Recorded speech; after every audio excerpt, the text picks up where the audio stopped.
Hi guys, my name's Lauren Smith. I'm a 625-point student and I'll be taking you through to 2020's higher level question 7. Today's question focuses on capacitance, charging by induction and energy conversions. So let's get into it. Okay, so here is the first look at our question 7, all about electricity. And first I'm going to start off by answering questions 1 and 2, and they prompt us in the question by saying that all insulated metal bodies can store charge. We're also given this image here of a pear-shaped metal conductor. In part 1, we are asked to describe how a pear-shaped metal body can be charged by induction. Now this question is split up into 9 marks. Now for part 1, if you get it all correct, you will be awarded 9 marks. These 9 marks are split up into 3, 3 and 3 for the 3 parts of the description on how this metal body can be charged by induction. Okay, so first things first, you gotta bring a charged body close, but not touching, to the pear-shaped conductor, as I've shown here in this little diagram down below. Now the diagrams are not necessary, but they can be very useful to the examiner to illustrate your level of comprehension of this little description here. This step in the process will get you 3 marks. And also you can see in this diagram that the charges in the conductor separate so that the charge opposite to that in the charged body here being this little negatively charged rod, attract towards the body, because you can see here all these plus charges are being attracted towards the negatively charged rod, and they are now on one side of the conductor, and while the other like charges, all these negative charges, repel from the negatively charged body to the other side of the conductor due to Coulomb's law. Our next step in the process is to connect the conductor to earth, i.e. earth the conductor with your finger. That's a finger, by the way. And you can see that in the diagram that once you earth the conductor, all the negative charge accumulated on this side of the conductor will flow through your finger and travel down into the earth. And as you can see here, the only charge we've left are the plus charges. This statement will get you another 3 marks. You have to state that you remove the connection to the earth and then the charge body also. And now we are just left with the pear-shaped conductor. And since we removed the charged body, all the charges distribute throughout the pear-shaped metal conductor like they should, with most of the charge accumulated at the tip and some of the charge accumulated at more rounder sections, which we'll go through in part 2. This statement in your description will get you your final 3 marks, giving you 9 out of 9 in total. In part 2, we're asked to draw a diagram to show the distribution of charge on the body after charging. Now we've already mentioned this briefly in part 1, but to give an explicit diagram, it can be just this one right here. Key feature of this diagram is that we have accumulation of positive charge at the tip and less charge spread out throughout the more spherical sides of the pear-shaped metal conductor. Since all static charge resides on the outside of a conductor, we like to note that most of the charges are on the outside here, clearly. With this drawn down, you'll get 3 marks for this part 2. Going back to question 6 here, we're going on to our next section of the question, and our prompt is that a charged capacitor stores energy. So this is going to be all about capacitors, and we're going to answer parts 3 and parts 4 here. Before moving on to part 3, I just want to draw your attention to page 62 of your formula and tables book, where we're going to be looking at the formula for capacitance. C is equal to Q over V, where Q is the charge and V is the potential difference across the capacitance plates. And in part 3, we're just asked to define capacitance. Now normally when you're asked to define a quantity in physics, normally let's try and look for a formula in the formula and tables book, because more than likely you're going to get marks for that formula. And once you have that formula and you can explain it, you are well on your way to get your full marks for the question. And the key formula in question is just the one I went over in the formula and tables book. C is equal to Q over V, where C is the capacitance, Q is the charge, and V is the voltage or the potential difference, as I've put down in this little key here. Just stating the formula from your formula and tables book will get you 3 marks. Your next 3 marks will get from an explanation of the formula or, in fact, any sort of notation whatsoever. You can get 3 marks just by putting down what are the variables in question or a description of the formula itself, in that the capacitance of a conductor is the ratio of charge on the conductor to its potential. That will get you 3 marks, giving you 6 out of 6 for this definition question. Before moving on to part 4, I just want to draw your attention to page 74 of the Formula and Tables book, and really this whole section of the Formula and Tables book for all the circuit symbols. They are a great help if you're dealing with any sort of electricity question whatsoever. In particular today, we are going to be looking at the circuit symbol for a capacitor. My biggest tip would be, even it's just an example from looking at this question, know your Formula and Tables book very well. You can pick up so many marks by plucking down what's in the Formula and Tables book right into your solution sheet in the exam. In part 4, we're asked to draw the circuit symbol for a capacitor. Just draw it, copy it down from that page in the Formula and Tables book like I said. If you were to draw it out, it would be something like this. Right here, you don't even need to go into too much detail, just draw exactly what you see in the Formula and Tables book. No need to memorize any circuit symbols at all, they're all in there. For just copying this down, you'll get 3 marks. Okay, so coming back to the original question, because we want to answer parts 5 and part 6 now, we are told that a 4,000 microfarad capacitor is connected across 500 volts. The stored energy is converted to heat, which is an important point, when the capacitor is discharged to a heating element placed in 40 grams of water. And this is in an insulated container. Okay, so before moving on to part 5, I just want to draw your attention to page 62 of the Formula and Tables book again, but this time we'll be looking at the energy stored in a capacitor formula. But I also want to look at page 50A of the Formula and Tables book, and the formula we're going to need is the energy needed to change temperature formula, specifically the one with the specific heat capacity variable in it, since we are given the specific heat capacity of the water at the very end of the question. Okay? And we are asked to calculate the maximum rise in temperature of the water. The reason why we're asked for the maximum rise is we're going to assume that when the energy is going from electrical energy to heat energy, that there's no heat lost or energy lost to the surroundings, or it's converted into, say, other forms. The capacitor energy is represented by E is equal to 1/2 CV squared. I know that in the Formula and Tables book, this E is represented by a W.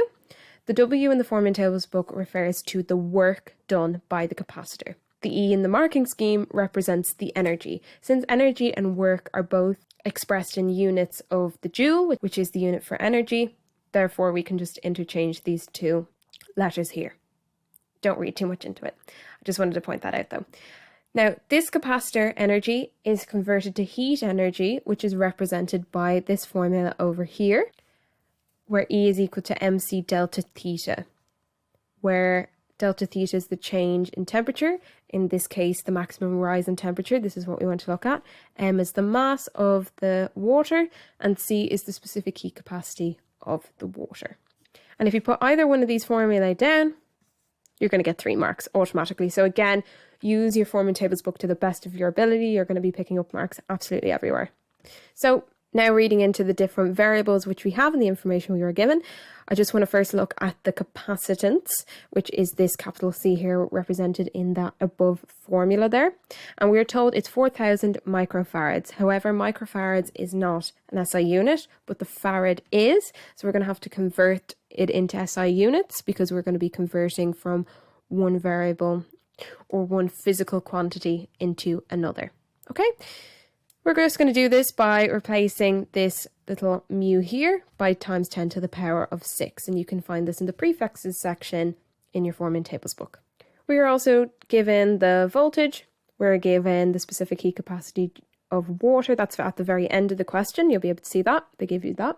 And I'm going to label the specific heat capacity of water as C sub W, so we don't get mixed up between this variable and this variable. And we are told the mass of the water, which is measured in grams. However, we're going to have to convert this into kilograms, since kilogram is the SI unit for mass, giving us the mass of the water as 0.04 kilograms.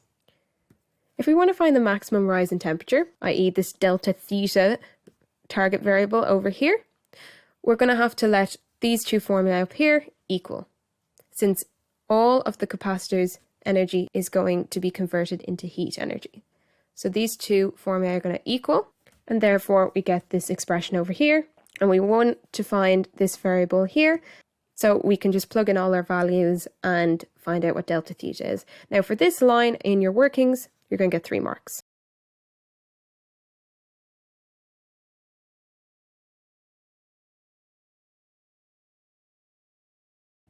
Now, with a little bit of algebraic manipulation, you can get this line here.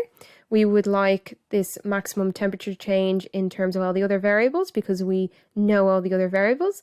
And we substitute in the values we have for those variables into the formula, like this third line down here. And it's very, very important to put down all of your workings because even though it's not done this year, you can pick up marks for even just substituting in the variables into the formula. Okay?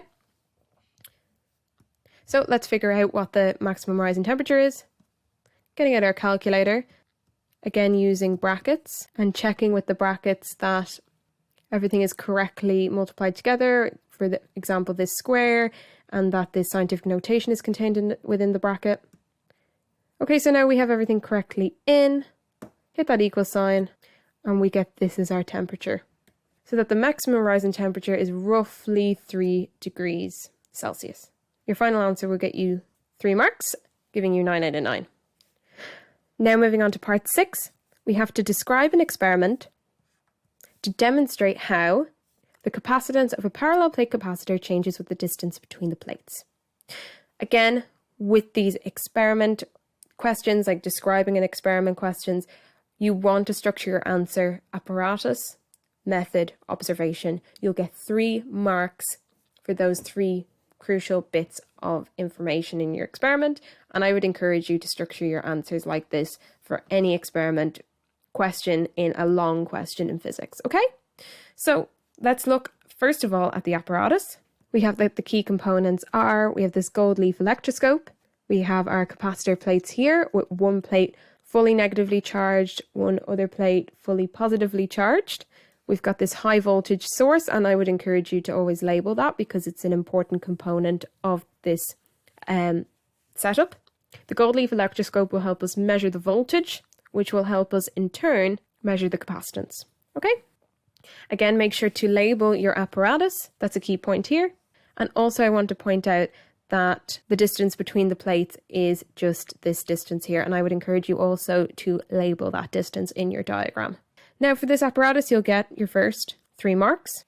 Okay, so first looking at the method, we are to describe what's going on in the diagram.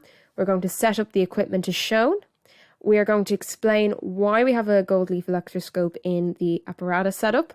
And this is because the divergence of the leaf is a measure of the potential difference between the plates. From the capacitance definition, and if the charge is kept constant, the more the leaf diverges, the smaller the capacitance, and vice versa.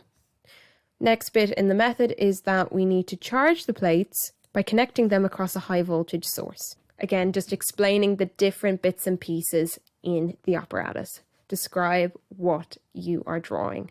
This method should get you your 3 marks. Now on to observations, a key integral component of all physics experiments. Our observations are down here, and they are as follows. If we move the plates closer together, i.e. decrease d, which is what we labelled in the diagram as our distance between the plates, the divergence of the leaf decreases, and therefore capacitance increases. And this is from the formula that the capacitance is equal to the permittivity of the space times the area over the distance between the plates d. And you can clearly see here that the capacitance and the distance between the plates have an inversely proportional relation. I will show you where I've got this equation from the Form and Tables book in a different part of this question. Okay, so it's clear that they have an inversely proportional relationship, and it's also discovered here that if d is increased, the opposite happens, i.e. c will decrease as the distance becomes larger between the plates. Okay, so that's your observations done. You don't even need to give any more explanation on that. It's just what you observe in this experiment, giving you 3 marks, giving us 9 out of 9. Okay, so I'm turning back to the question again because this is like a new section of our question and we're given a lot of information which we'll need in order to solve parts 7, 8 and 9 of the question. So we're nearly done, but we are told that a Leyden jar acts as a parallel plate capacitor and that it consists of a cylindrical glass container of internal radius 6 centimeters. We are told that the glass in the jar is the capacitor's dielectric and has a relative permittivity of 2.1 and a thickness of 5 millimeters. Aluminium foil of height 17 centimeters coats the inside and the outside of the vertical walls of the jar. Now, before I get moving on to answering part 7, I want to draw your attention to page 10 in the Form in Tables book, where we're going to be looking at the surface area for a cylinder. Okay, so in part 7, we're asked to calculate the surface area of the inner cylinder of the aluminium foil. Okay, so we were given in the Form in Tables book on page 10 our surface area formula, which is 2 pi or h, where r is the inner radius and h is the height of the aluminium foil. And just putting this formula down will get you 3 marks. We know that the radius is 6 centimeters, which corresponds to 0.06 meters. We know that the height is 17 centimeters, which again corresponds to 0.17 meters, converting both the radius and the height into SI units. I do this as a habit, but since you're not converting from one physical quantity to another quantity, like say going from units of length to units of force or whatnot, you could have kept them in centimeters. I just do it as a habit. I think it's good to get into these habits because at the majority of the time, you're going to be converting into SI units anyway. Okay, so just subbing everything into the formula. I know you're not going to get any extra marks in this marking scheme by just doing that. However, in some marking schemes you do. So again, I encourage you to put all your workings down. Popping up the calculator to get our final answer, we have 2 pi times 0.06 times 0.17. Hitting that equal sign, we have, with our units of meters squared, that our answer is roughly 0.064 meters squared, giving us our 3 final marks for our answer, giving us 6 out of 6 for part 7. Before moving on to part 8, I want to draw your attention to now, again, page 62 of the Form in Tables book. We're using this page a lot, but it contains all of the formulas for capacitance. But this time we're going to be using the formula for the parallel plate capacitor. We are also going to need page 47 of the Form in Tables book. In particular, we're going to need the constant for the permittivity of free space, denoted as epsilon naught. In part 8, we're asked to calculate the capacitance of the Leyden jar. Obviously, we're going to start off by using the formula that the capacitance is equal to epsilon A over D, where A is the area of the plates, D is the distance between the plates, and this epsilon here is the permittivity of the space in between the plates, or the dielectric. This isn't the relative permittivity which we were given in the question. How do we calculate this epsilon? Because we already know the area of the plates. It's just going to be the curved surface area we calculated in part 7.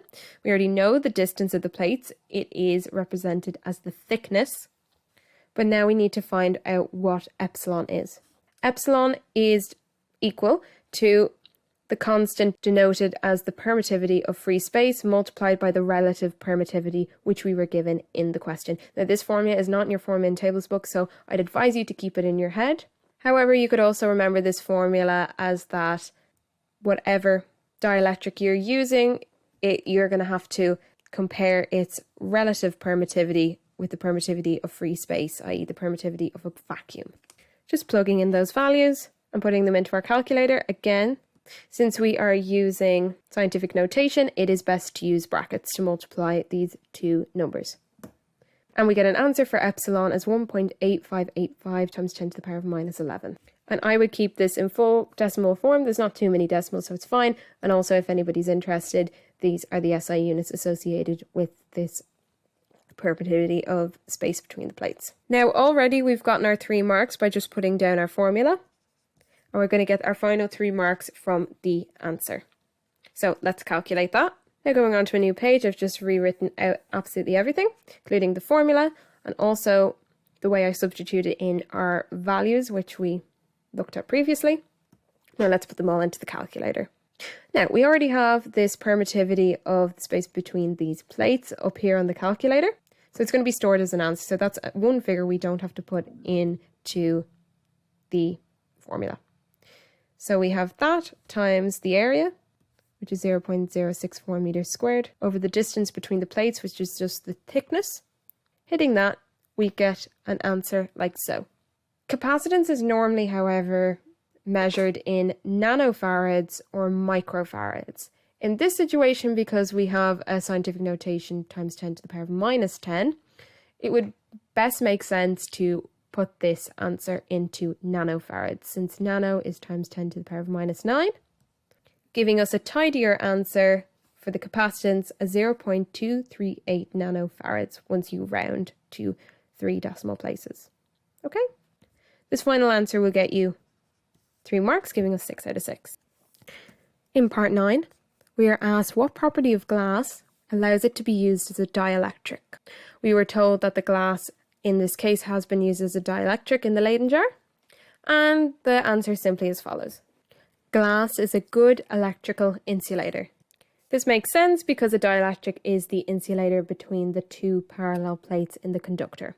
So if you can't think of any properties off the top of your head, try and reason out the answer for yourself. Okay, what would be optimal for a material to be like if it were a dielectric, for instance, and look at the definition of the dielectric, which is the insulator between the 2 parallel plates in the capacitor.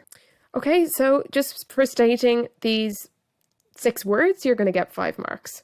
And that's the end of our question.